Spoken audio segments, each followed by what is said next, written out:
Эми мага дагы өтө көп студенттер кайрылып атат. Анткени мен ушул студенттер менен көп, жаштар менен көп иш алып барат эмесминби. Ошол жаштардын кайрылуусун мен туура түшүнүп атам. Ошол эле учурда кечээ ошол министрлик жооп кайтарды.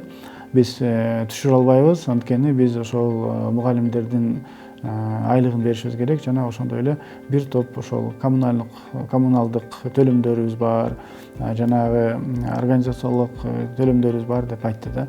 Мен эми бул жерде министрликтин жообуна толук мындай айтканда канааттандырган жокмун. Анткени мен аларга дагы айтат элем, туура 50% болбосо дагы бирок 10 же 20%га чейин кыскартууга абзел. Анткени ошол студенттер ал жерге барып азыр окубайт. Ошол өздөрү кечээ айткан коммуналдык услугалар, ошол эле свет жана башкалар баардыгы төлөнбөйт. Анткени ал жерде вуздун толугу менен иштебейт. Отурган жанагы мугалимдердин гана кабинети иштебесе, калган жагы иштебейт. Демек сөзсүз түрдө ал жерде дагы экономия бар. Андан сырткары ар бир студенттин келип окуп кеткенинин баардыгы бул ошол жерде жүрүп аткан процесстин дагы бир топ организациондук жана маселелер бар. Ошолорду дагы баардыгы азыр иштебей турат.